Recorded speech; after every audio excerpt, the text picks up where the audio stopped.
లేని future city నుంచి కట్టని అమరావతికి కూడా గ్రీన్ఫీల్డ్ హైవేట, మళ్ళీ దాని పక్కన ఇంకో రైలు అంట. మరి ఒక దాంట్లో గురువు గారు, ఒక దాంట్లో శిష్యుడు ఎక్కుతాడా? మరి పోయేటప్పుడు రైల్లో పోయి వచ్చేటప్పుడు రోడ్లో వస్తారా ఇద్దరు గురు శిష్యులు హైదరాబాద్ అమరావతికి ట్రిపుల్ వేయడానికి? దేని కొరకు? ఏంది ఇదంతా కూడా? ఇవన్నీ ఏం తెలియజేస్తూ ఉన్నాయి? కేవలం రియల్ ఎస్టేట్ దందా కొరకు తను, తన తాబేదారులు, తన బంధుమిత్రులు కొన్న వేలాది ఎకరాలకు ఏదో ధరలు పెంచుకోవడానికి, డబ్బులు సంపాదించుకోవడానికి ఉపయోగపడతాయన్న ఒక దుర్మార్గమైన ఆలోచన తప్ప ఎక్కడ కూడా ప్రజల కోణం లేదు, ప్రజల అవసరాలు లేవు, దీంట్లో ప్రజల డిమాండ్ లేదు. ఇవాళ హైదరాబాదులో ఆనాడున్న ప్రభుత్వం కేసీఆర్ గారు, కేటీఆర్ గారు మున్సిపల్ శాఖ మంత్రిగా ఉండి వేసిపోయిన రోడ్డు తప్ప ఎక్కడ తట్టెడు మట్టి పోసింది లేదు. దారుణంగా ఉంది వాళ్ళ రోడ్ల పరిస్థితి. గ్రామీణ ప్రాంతాల్లో ఇంకా దుర్మార్గంగా ఉంది.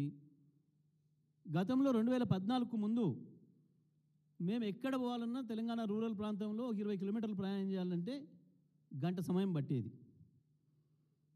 ఆ తర్వాత కేసీఆర్ గారి ముందు చూపుతోని ప్రతి గ్రామానికి, ప్రతి తండాకు కూడా రోడ్లు వేయాలని చెప్పి, ప్రతి గిరిజన గూడానికి, గోండు గూడానికి, గిరిజన తండాకు కూడా రోడ్డు ఉండాలి, 10 ఇండ్లు ఉన్నా అని చెప్పి రోడ్లు వేసి ప్రజల అవసరాలను తీర్చి ఆనాడు గంట సమయం పట్టిన దాన్ని 20 నిమిషాలలో పోయేటట్టుగా చేసిండ్రు.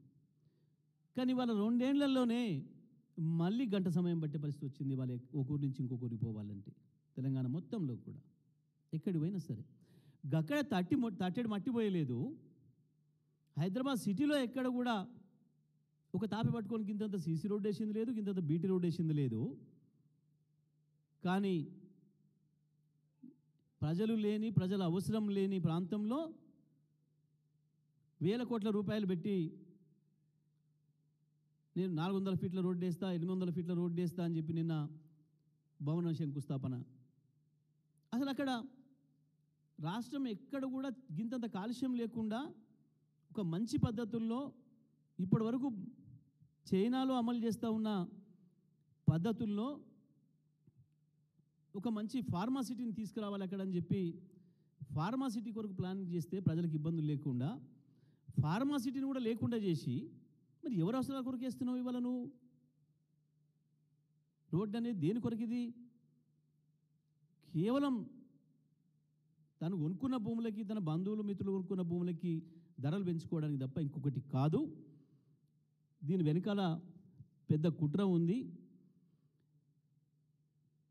వేల కోట్ల రూపాయలు దండుకోవడానికి చేస్తున్న దుర్మార్గం ఇది. దీన్ని బీఆర్ఎస్ పార్టీ తీవ్రంగా ఖండిస్తుంది. తెలంగాణ ప్రజలందరూ కూడా, హైదరాబాద్ నగర ప్రజలతో సహా తెలంగాణ ప్రజలందరూ కూడా ఈ విషయాన్ని గమనించాల్సిన అవసరం ఉంది. దీని వెనకాల ఉన్న కుట్రల్ని కూడా గమనించాల్సిన అవసరం ఉంది. ఇక